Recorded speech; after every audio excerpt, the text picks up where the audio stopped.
Everyone, this is Ashley Ellenboss with Skyhouse Herb School and Apothecary, and today's topic is tenderness, tragedy, and chickweed.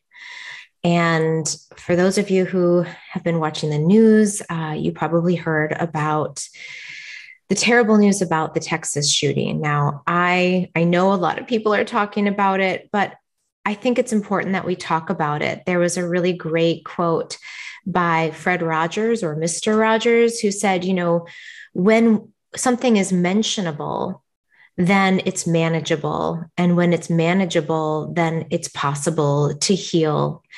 And I feel like we have to keep talking about these things and not make them unmentionables, because then they become unmanageable and it can be really overwhelming and overloading. So I think by talking about tragedies like the Texas shooting, like the New York shooting in Buffalo, all of these events that are happening right now, we can maybe make them a little bit more manageable and collectively feel like we're not out of control, like there's actually things that we can do.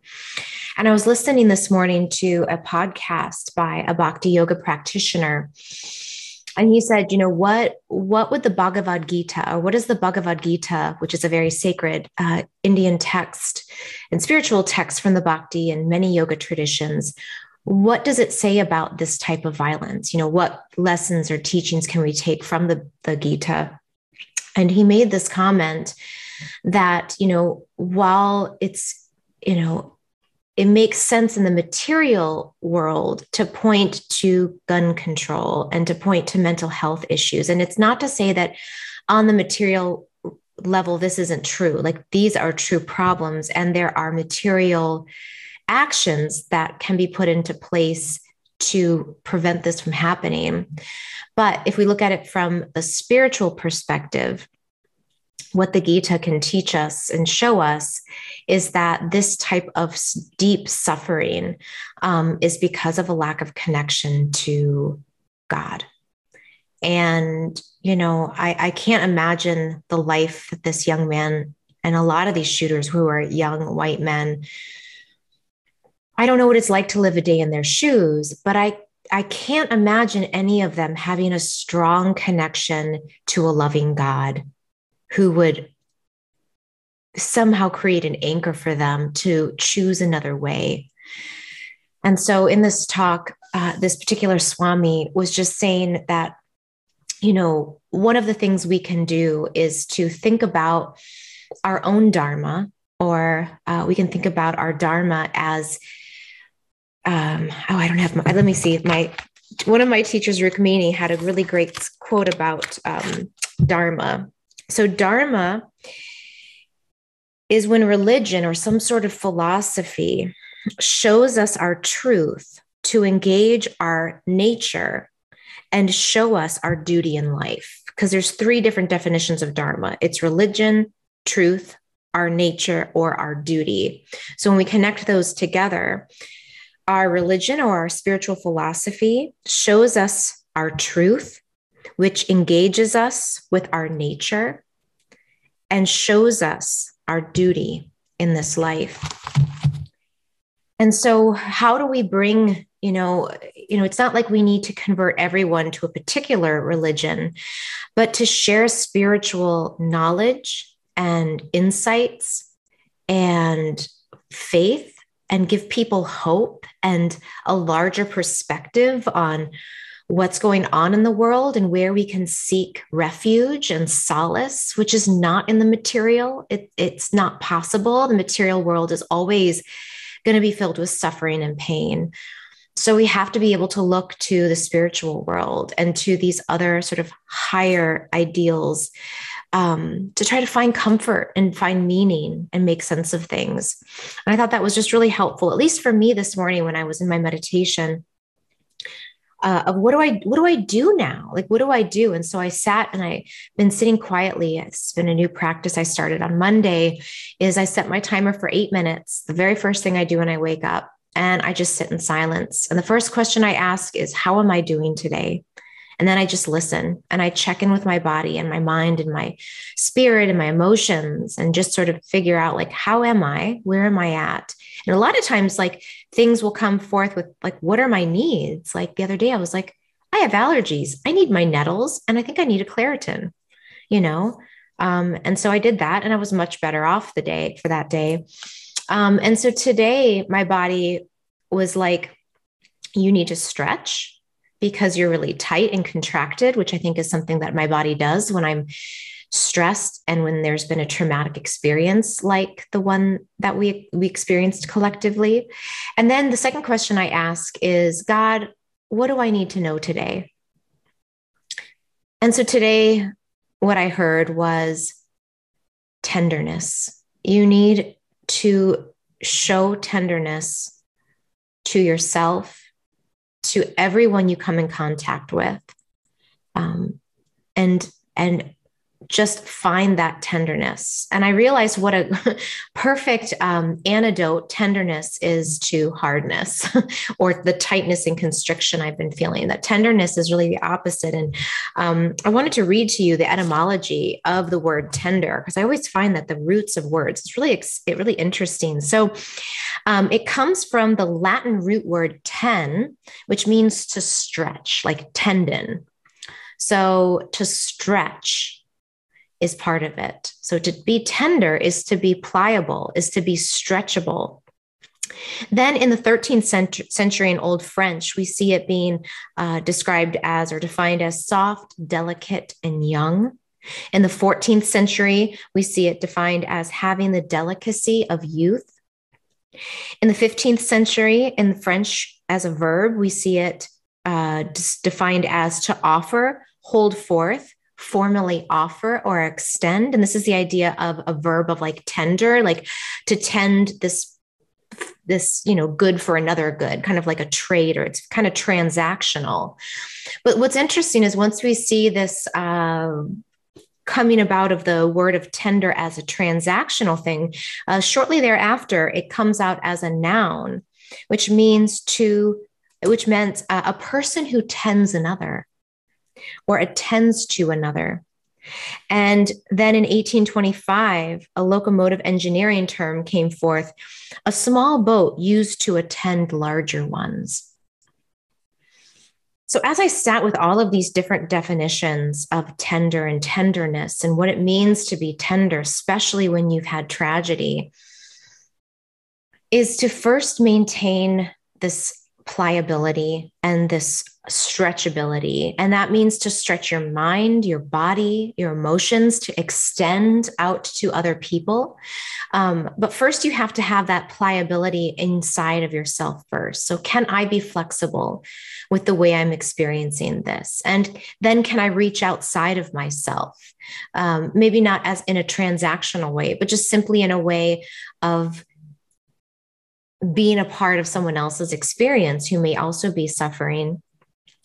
And this idea of being tender and young and delicate. And this, right now here in Minnesota, everything is tender. It's, early spring here and all the shoots are coming up, the little tender violet leaves, the tender, all the tender little leaves. I saw some chickweed and cleavers and the tender little nettles and the dandelions and the wild mustards, all this fresh, bright green, all the little tender buds on the ends of the branches that are just young and sweet and supple.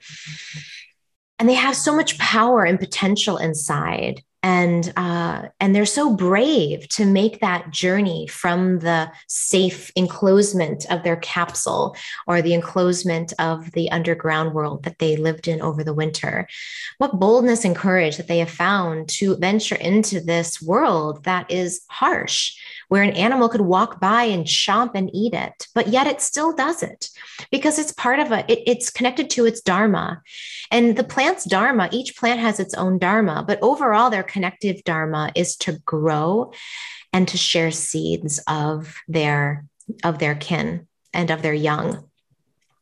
So, in this way, they are using their connection to a higher source to live out their purpose.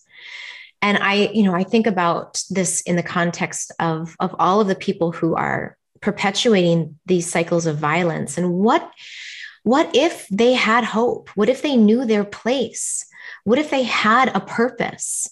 How can we help more people find this pathway that is part of nature? It's everywhere around us. This shouldn't be something that only a select few have access to. And I have more questions about this than answers. But my small piece is to use the examples of nature and of plants to share these spiritual teachings. It's small, I might only have 5 people who watch this video, but that's 5 more people. And then they might be inspired to do their dharma and to share their insights of their spiritual understandings and purpose and how they fulfill that in their life path. And that's how it's going to happen. That's how these things are going to change. And then, obviously, if we can bring these principles into classrooms, right, and into educational facilities, I think that would also be very, very helpful. So what else do I want to say about tenderness? Well, I did want to talk a little bit about the astrology. Now, I'm not an astrologer. My husband is, but, my understanding, we did a talk recently on the move of Jupiter and Mars into Aries and this really strong shift in energy. And so, recently Venus also moved into Aries from Pisces. And so, Pisces is like this very dreamy place of watery connection. And now we have all of these planets moving into the sign of war. And when that happens, one thing that I was just meditating on this morning and under this idea of tenderness is how do we bring that Piscean dreaminess and hope and love and also dreaminess. I would also, think of that as devotion, like this deep, heartfelt devotion and understanding of the interconnectedness we all have. How do we bring that into the very active energies of Aries and not have it be violent, right? That's the downside of Aries, is it can be very abrupt, very violent, like a little bit unplanned, like not really well thought through. And then Jupiter kind of blows everything up. Jupiter's the planet of expansion.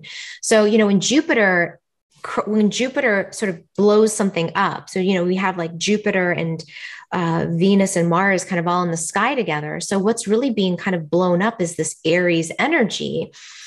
But Jupiter also kind of rules, and I was thinking about this in terms of how we each collectively deal with trauma, is that when Jupiter is in excess, or it can lead us to addiction and escapism. And so even I was even thinking about things like shopaholics, and like it doesn't have to be just escaping through drugs and alcohol or substances, but it can also be how do we escape suffering and pain? And so we may have a tendency to do that a little bit more, and maybe in a little bit more aggressive ways because of all this Mars Aries energy. So what we can do is we can kind of combat that and think about, well, what can we do to instead move into a place of softness, of tenderness, of self-soothing, of self-nourishment. And so I wanted to talk about a plant that I think is a great ally for that. That's a cooling, softening remedy. And this is chickweed. So I'll show you a picture. This is one of my favorite herb books. I've featured it in my Instagram posts, but this is called Flower Power by Anne McIntyre. Excellent book.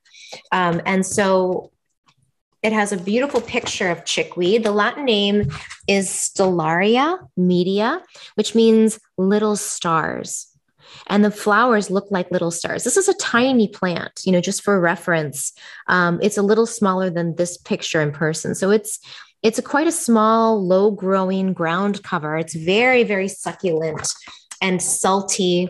And some of the medicinal qualities of this plant that I think work really well for the energies that are going on right now. It's not only its cooling action and its soothing action, but that it has this amazing ability to tenderize hard things. So I've used it in my practice for cysts and fatty deposits like lipomas. So anytime where something has become encapsulated or hardened, you can even think about endometriosis or places again where there's like tissues kind of forming, getting stuck, that this plant really breaks up the waters. It's an excellent kidney remedy as well. And it really moves things through and breaks up hardness. And I wanted to read to you also from, well, actually, I didn't read from that book yet. I'll come back to that one, but I wanted to read, this is from Matthew Wood, the Earthwise Herbal book. This is the Old World Guide. There's also a New World one. So let me just read to you a little bit about chickweed. This innocuous little plant proves once again that nature's pharmacopoeia need not be poisonous and is always common and close at hand. In the most simple things, we find the greatest virtue. Jethro Kloss writes, and this is from a book, Back to Eden, which is like an essential herb book from the 70s. Jethro Kloss writes, it heals and soothes anything it comes into contact with. So how helpful, like what a helpful thing right now, like whatever is irritated and inflamed and encapsulated inside of us, it will soften and soothe and heal. He also goes on to say, chickweed not only subdues heat and lubricates dry conditions, but also regulates water levels and drives off excess dampness and fats. These actions show that it stimulates both sides of the metabolism, building and breaking down, not only through the liver, but also through the endocrine system. Thus, it is used to lose weight, not just short-term water weight, but long-term deposits of fat. It is an outstanding remedy for lipomas or fatty tumors, as well as general weight loss, facts to which I can attest from personal experience. At the same time, chickweed acts deeply on the waters of the body, decongesting the lymphatics and clearing the waters to the kidneys, driving off local pockets of water in the lungs or elsewhere, but also preserving and balancing the water levels in the body. In short, there is no area in the alterative, which is kind of like the detoxification category, that it does not touch. So I love that. And then he quotes Rosemary Gladstar, another wonderful herbalist, who says, chickweed is very powerful. It cures through nourishment, especially helping the kidneys regulate water. People with kidney problems need a lot of emotional support and help. The hairiness on the leaves indicates that it preserves water too. It kind of holds water. So I think that's so nice. So it cleanses, but it also nourishes. And then from Flower Power, I wanted to read also what it talks about in terms of the emotional body, because, you know, it does whenever we think about the water pathways of the body, we also need to remember that these are the emotional processing pathways of the body. So chickweed as a flower essence is taken for unresolved emotional issues from the past that create tension or insecurity and stop one from entering joyfully into the present. Chickweed helps one let go of the past and relax into the present, able to respond freely to whatever arises without feeling threatened or needing to be in control. And then let's just look at it again, because it's such a beautiful, beautiful herb, right? So, you know, just with not needing to be in control, these little starlight, this, you know, this connection to, you know, when we think about Dharma again, this connection to the stars, to something bigger, to something more profound. This plant is also called the flower of prediction, because in sunny conditions, it opens up at 9 a.m. and it closes at 9 p.m. So it was used to also tell time among people who lived out in the country before clocks. So it's predictive in that way. So it has this larger informative way about it. And so if we're also saying, well, what is my purpose? What do I believe? What are my spiritual foundational principles?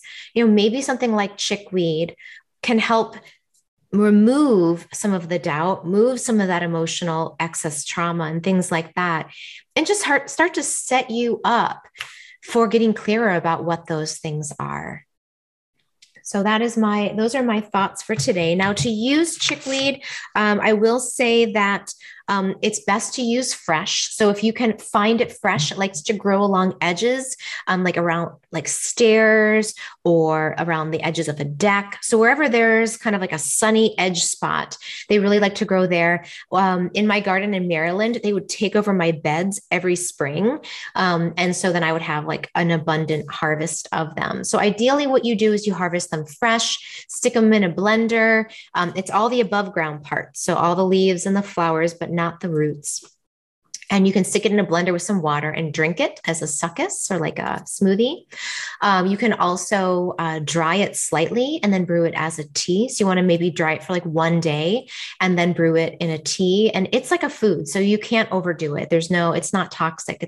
And you can eat it fresh too. You can throw it into salads, into stews. Just like you might use any like a dandelion green. You could cook it just like you would a dandelion green, or eat it fresh or raw.